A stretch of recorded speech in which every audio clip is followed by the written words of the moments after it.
이 시간 우리에게 주신 하나님의 거룩한 말씀은 골로새서 1장 3절에서 8절까지 말씀입니다. 신약성경 324면쯤에 있습니다.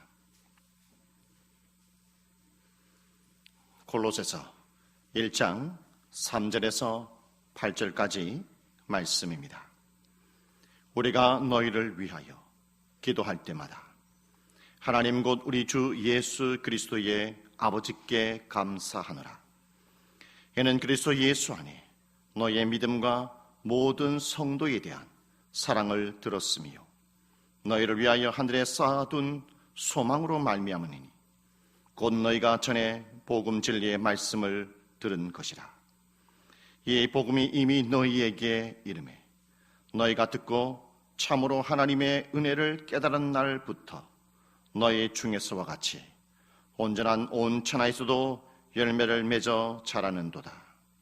이와 같이 우리와 함께 종된 사랑하는 에바브라에게 너희가 배웠나니 그는 너희를 위한 그리스도의 신실한 일꾼이요 성령 안에서 너희의 사랑을 우리에게 알린 자니라. 아멘. 제키 로빈슨은 미국 최초 미국 메이저리그 야구 선수였습니다. 브루클린 야구장에서 시합을 할 때에 제키 로빈슨이 그만 볼을 놓치는 실수를 하고 말았습니다. 관중석에서 백인들이 큰 야유를 보내고 욕설을 했습니다. 야유를 보내고 욕설을 한 그것 때문에 제키 로빈슨은 큰 당황을 하고 상처를 받았다라는 것이죠. 그때 제키 로빈슨과 함께 야구를 했던 동료 리즈가 그에게 다가와서 꼭 안아줬다라는 것입니다. 리즈가 안아주는 그 순간 백인 관중석에서 야유가 멈추고 욕설이 멈추게 되었습니다. 제키 로빈슨은 그 이후에 이렇게 고백합니다. 그때 나의 동료 리즈가 나를 감싸줬기 때문에 나는 오늘 이 시간에 존재합니다. 리즈가 나를 구해줬습니다. 이렇게 고백을 했다라는 것이죠. 여러분, 이 이야기에서 우리는 중보적 삶을 배울 수 있다라는 것입니다. 중보 기도란 무엇이겠습니까? 다른 사람을 지탱해 주는 것입니다. 중보 기도라는 것은 다른 사람의 어려움을 없애주는 것이 중보 기도라는 사실이죠. 오늘 본문의 말씀을 통해서 우리가 그것을 살펴보도록 하겠습니다. 왜 바울은 골로새 교회에 있는 성도들에게 편지를 했을까요? 골로새 도시는 터키 서남쪽 리쿠스 계곡 쪽에 있는 도시였다라는 것입니다. 리쿠스 계곡에는 이 세계의 3대 도시가 있었습니다. 그 하나가 골로새 도시이고 그 다른 하나가 라오디게 도시였으며 다른 하나는 히에라볼리 도시였습니다. 이 3대 도시는 리쿠스 계곡을 따라 있는 도시로서 그 당시에 굉장히 부유한 도시였다라는 것이죠. 그런데 이때에 골로새 도시에 큰 지진이 2번 발생하게 됩니다. 이 2번의 큰 지진으로 말미암아 골로새 도시에 있는 많은 시민들이 다른 도시로 이주하게 되었습니다. 많은 사람들이 다른 도시로 이주하게 됨으로 말미암아 골로새 도시는 상업이 무너지게 되었습니다. 경제적인 부분이 무너지게 되었습니다. 하루아침에 부유한 도시에서 삼류 도시로 전락하고 말았다라는 것이죠. 이때 가장 힘든 상황, 가장 어려운 상황, 물질적으로 어려운 상황 속에 있었을 때 골로새 도시에 그리고 골로새 교회에 누가 틈타느냐? 이단이 틈타게 되었다는 거예요. 물질적으로 가장 힘들 때에 골로새 교회의 성도들의 아픔을 달래주기 위해서, 등을 긁어주기 위해서 이단이 틈타게 되었다라는 것입니다. 이 소식을 바울 사도가 에바브라를 통해서 듣게 되었습니다. 7절과 8절의 말씀에 보면 이와 같이 우리와 함께 종된 사랑하는 에바브라에게 너희가 배웠나니 그는 너희를 위한 그리스도의 신실한 일꾼이요 성령 안에서 너희의 사랑을 우리에게 알린 자니라 라고 말씀하고 있습니다. 이러한 소식을 골로새 교회로부터 바울 사도가 들었다라는 것이죠. 바울 사도가 사랑했던 골로새 교회의 성도들, 이대로 이단에 무너질 수 없다. 이러한 귀한 성도들을 이단으로부터 빼앗길 수 없다라는 비장한 각오로 바울 사도는 골로새 교회를 향하여서 골로새서 편지를 적게 되었다라는 것입니다. 바울은 위기에 처해 있는 골로새 교회의 성도들을 위해 편지를 적으면서 또한 무엇을 하였을까요? 그것은 바로 소중한 것을 잃어버리지 않기 위해서 중보 기도했다라는 것입니다. 9절의 말씀에 보면 이로써 우리도 듣던 날부터 너희를 위하여 기도하기를 그치지 아니하고 구하노니 너희로 하여금 모든 신령한 지혜와 총명에 하나님의 뜻을 아는 것으로 채우게 하시고 라고 말씀하고 있습니다. 도대체 골로새 교회의 성도들이 어떠한 존재였기 때문에 바울 사도가 편지를 적으면서 그들을 향하여 중보 기도했을까요? 그들이 어떠한 성도였는지를 살펴보도록 하겠습니다. 그 첫 번째로 골로새 교회의 성도들은 감사함이 철철 흘러넘치는 성도들이었다라는 것입니다. 3절의 말씀에 보면 우리가 너희를 위하여 기도할 때마다 하나님 곧 우리 주 예수 그리스도의 아버지께 감사하노라 라고 말씀하고 있습니다. 바울은 에바브라를 통해서 환경적으로 물질적으로 어려운 가운데에 믿음을 굳건하게 지키고 있다라는 소식을 바울 사도가 들었다라는 것이죠. 물질적으로 어렵고 환경적으로 삶을 살아가기 어려운데 에바브라를 통해서 믿음을 굳건하게 지키고 살아가고 있다라는 소식을 바울 사도가 들었을 때에 어떠한 생각이 들었겠습니까? 이야, 참 대견하다. 참 대단하다. 목회자로서의 바울 사도가 이야, 참 감사하다. 하나님 참 감사한 성도들입니다. 이렇게 생각했다라는 것이죠. 그래서 바울 사도는 이렇게 신앙생활하는 귀한 골로새 교회의 성도들을 잃어버리지 않기 위해서 바울 사도는 편지를 적으면서 그들을 향하여 매일매일 같이 중보 기도를 빠뜨리지 않았다라는 것입니다.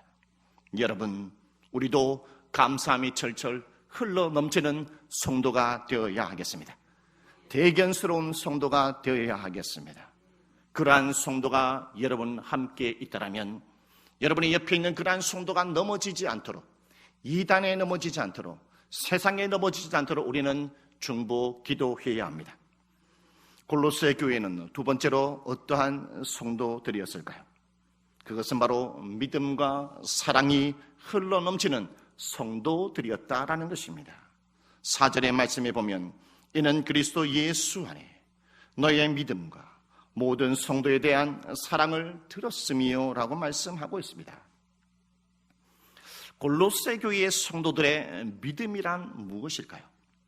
그들의 믿음이란 피폐한 도시에서 예수 그리스도를 주인으로 모시고 굳건하게 신앙생활하는 것이 그들의 믿음이었다라는 것이죠. 골로새 교회의 성도들의 사랑이란 무엇입니까? 지금 두 번의 지진으로 상업이 무너졌고 경제가 무너지고 그들의 삶을 살아가기에 너무 어려운 환경 속에 있었습니다. 그러나 그들은 그들의 작은 것을 가지고 더 어려운 사람들을 위해서 나누고 나누는 삶, 바로 그러한 사랑을 가지고 있었다라는 것이었죠. 여러분, 바울 사도가 이러한 소식을 들었을 때에 이들의 믿음, 이들의 사랑의 소리를 들었을 때에 정말로 이들은 정말로 믿음이 넘치는 사람들이구나. 이들은 정말로 이 어려운 사랑에 주님의 사랑을 베푸는 사람들이다. 귀한 사람들이구나. 하나님 앞에 매일같이 이들을 향하여 중보 기도했다라는 것이죠. 우리도 마찬가지입니다. 지금 살기가 쉽지 않습니다. 이러한 어려운 상황 가운데 속에 예수 그리스도를 나의 주인으로 삼고 우리는 굳건한 믿음을 가지고 삶을 살아가야 합니다. 지금 경제적으로 어렵습니다. 세계적으로 어려운 삶을 살아가고 있습니다. 그러나 주님이 내게 주신 그 사랑을 가지고 있다라면 나의 작은 것을 세상에 나누어주는 실천의 삶을 살아가시는 저와 여러분이 되어야 될 줄 믿습니다.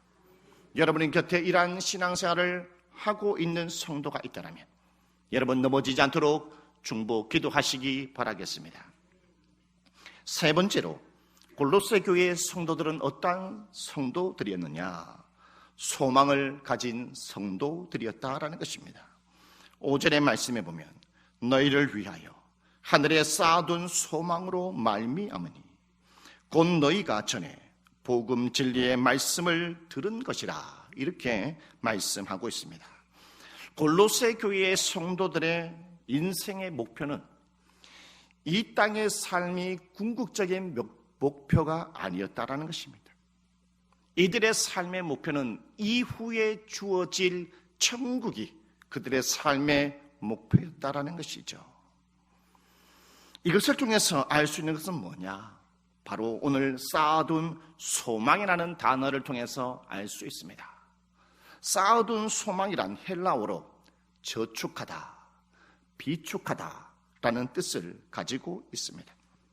이것을 통해서 골로새 교회의 성도들은 한 번 천국의 소망을 품고 포기한 것이 아니라 그들의 환경이 어려움이 있다 할지라도 그들은 항상 매일 순간순간마다 예수 그리스도를 바라보며 천국을 매일같이 순간순간 소망을 품고 살아간 성도들이었다는 것을 알 수 있습니다. 여러분, 우리도 소망을 품고 삶을 살아가야 합니다. 여러분, 지금 무엇을 소망을 품고 삶을 살아가고 있습니까?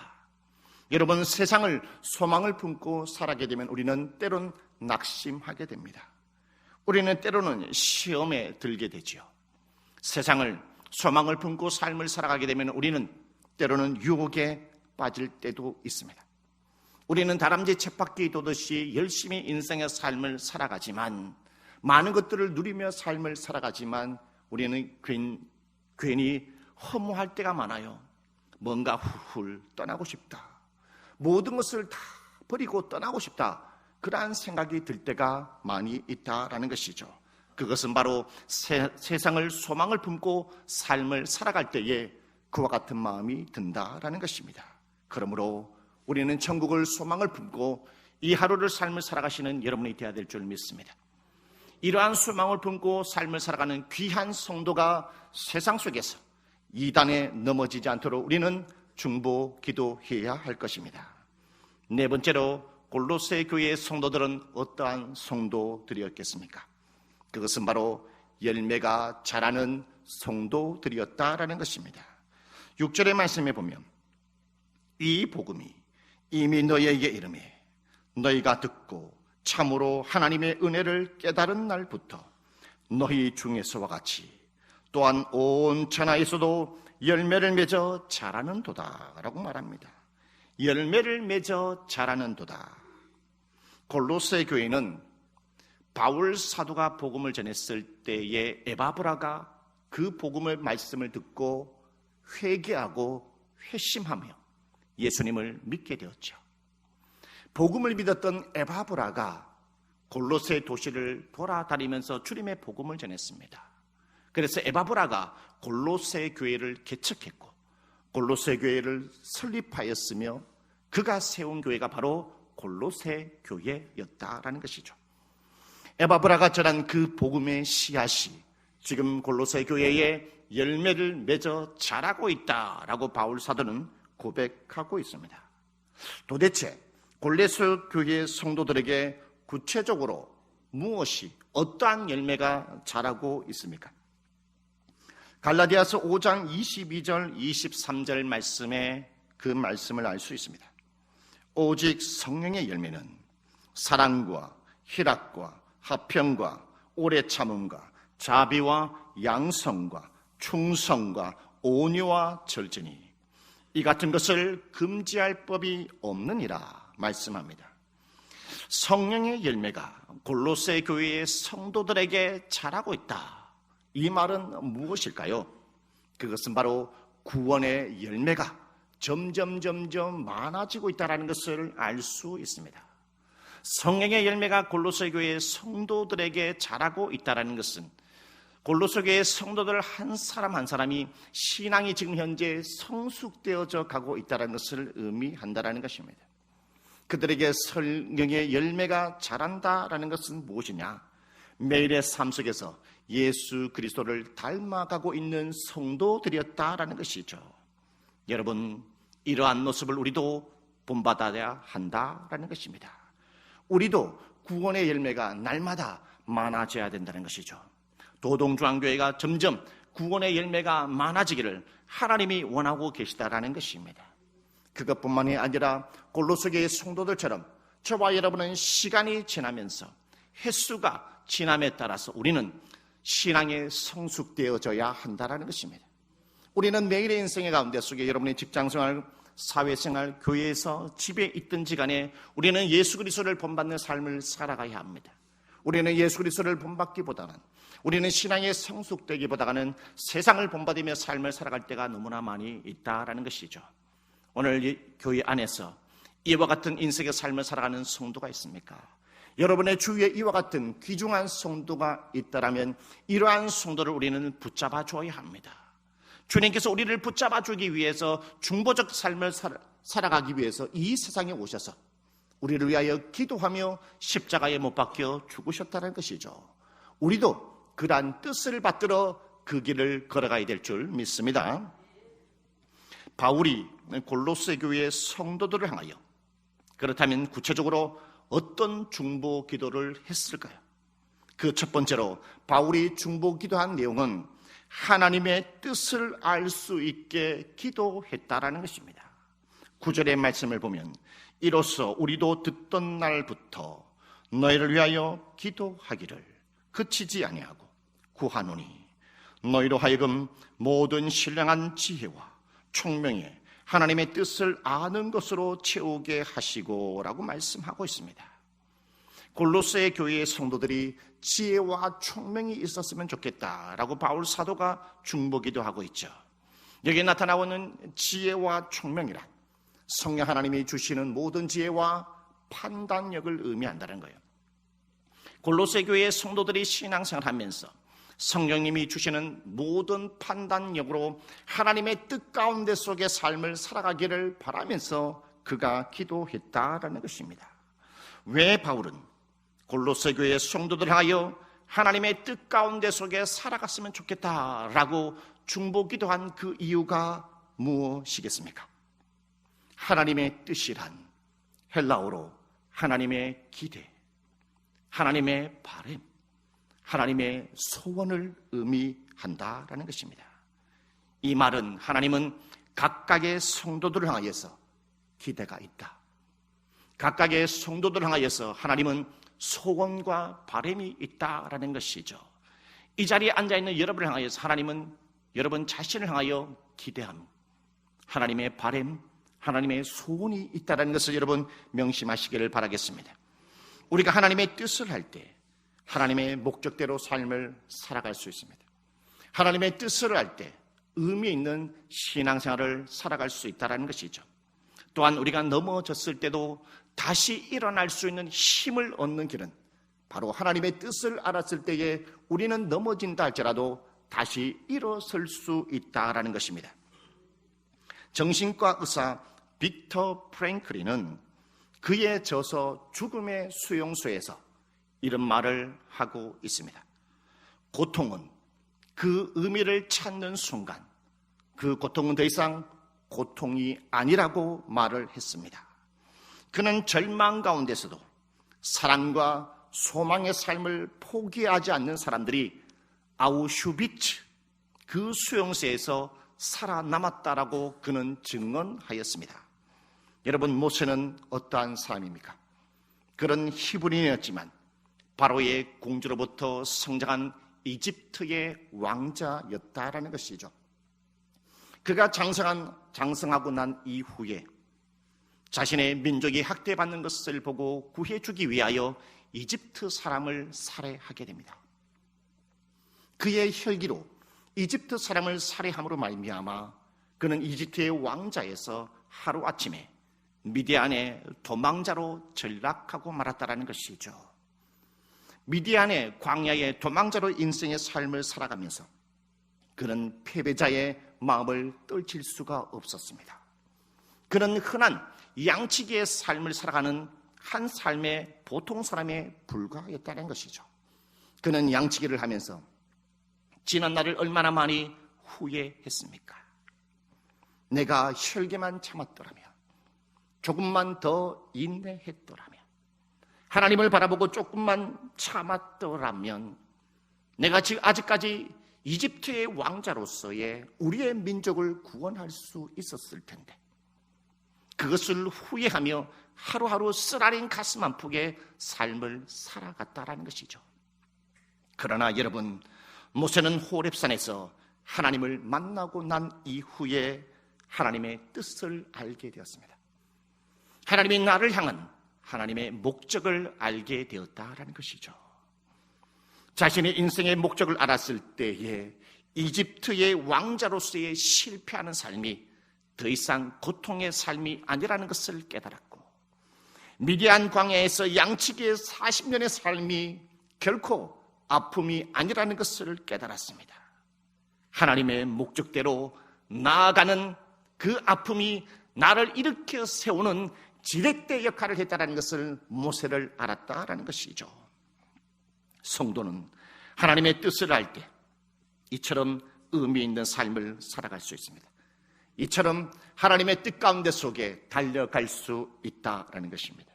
우리가 하나님의 뜻을 알 때에 나의 아픔이 더 이상 나를 좌절시키는 발목 잡는 아킬레스건이 아니라, 치명적인 약점이 아니라 나를 일으켜 세우고 주님을 향하여 달려갈 수 있는 지렛대라는 것을 여러분 명심하시기를 바라겠습니다. 그러한 성도가 있다면 여러분은 끝없이 중보기도하는 여러분이 되시기를 바라겠습니다. 두 번째로, 바울은 골로새 교회 성도들 향하여 두 번째로 구체적으로 중보기도한 것은 무엇이겠습니까?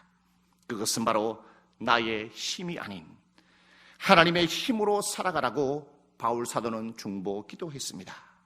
11절 말씀에 보면 그의 영광의 힘을 따라 모든 능력으로 능하게 하시며 기쁨으로 모든 견딤과 오래 참음에 이르게 하시고 라고 말씀하고 있습니다. 영광의 힘이란 하나님의 권능, 하나님의 능력을 의미한다라는 것이죠. 성도는 하나님을 가까이 하면 가까이 할수록 하나님의 은혜가 공급받게 됩니다.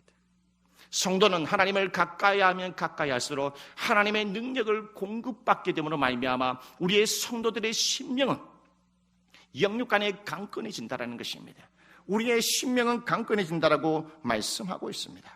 히브리서 11장 33절 34절의 말씀에 그들은 믿음으로 나라들을 이기기도 하며 의를 행하기도 하며 약속을 받기도 하며 사자들의 입을 막기도 하며 불의의 세력을 멸하기도 하며 칼날을 피하기도 하며 연약한 가운데서 강하게 되기도 하며 전쟁에 용감하게 되어 이방 사람들의 진을 물리치기도 하며 마태복음 1장 23절에 보라 처녀가 잉태하여 아들을 낳을 것이요 그의 이름은 임마누엘이라 하리라 하셨으니 이를 번역한즉 하나님이 우리와 함께 계시다 함이라 라고 말씀하고 있습니다. 여러분, 우리가 주님을 바라보고 주님께로 점점점 나아가게 된다면 임마누엘의 예수 그리스도가 우리와 함께 하심으로 말미암아 우리에게 은혜를 부어주십니다. 우리에게 지혜를 부어주십니다. 우리에게 총명을 부어주십니다. 우리에게 더욱더 믿음이 자라게 합니다. 영육 간에 강건하게 됩니다. 기도의 능력을 우리에게 허락해 주신다라는 것입니다. 그러므로 말미암아 나의 능력으로 삶을 살아가는 것이 아니라 하나님의 능력으로 삶을 살아가라고 오늘 우리에게 말씀하고 있죠. 여러분, 예수님의 제자들은 어떠했습니까? 그들이 성령의 능력으로 입힘을 받기 전에는 나약한 존재들이었죠. 그러나 마가 다락방에서 성령의 불의 역사를 경험하고 성령의 능력으로 성령의 은혜를 공급받았던 제자들은 더 이상 나약한 존재들이 아니라 어떠한 환경 속에서도 주님의 말씀에 순종하고 어떠한 환경 속에도 주님만 바라보며 삶을 살아가고 기뻐했었던 강력한 심령이 강건한 제자들로 거듭날 수 있었다라는 것입니다. 여러분, 우리도 저와 여러분을 향하여서 하나님은 기도의 용사로 부르셨습니다. 저와 여러분의 기도의 용사로 부름받았기 때문에 여러분의 자신을 위해서 기도하십시오. 그리고 여러분의 가족과 여러분의 옆에 있는 성도들 향하여 끊임없이 중보 기도하시기를 바라겠습니다. 왜냐하면 저 가로수에 있는 가로수 나무는 여러분 태풍이 불면 넘어지게 됩니다. 그러나 울창한 숲에 있는 나무는 아무리 태풍이 분다 할지라도 나의 옆에 있는 나무가 지렛대 역할을 해주기 때문에 절대 쓰러지지 않습니다. 그러므로 나와 여러분은 여러분의 가족과 여러분의 성도들을 지켜주는 중보기도의 지렛대라는 사실을 기억하며 이 한 주간에 마음껏 주님 앞에 기도하며 달려가시는 기도의 용사가 되시기를 주님의 이름으로 축복합니다.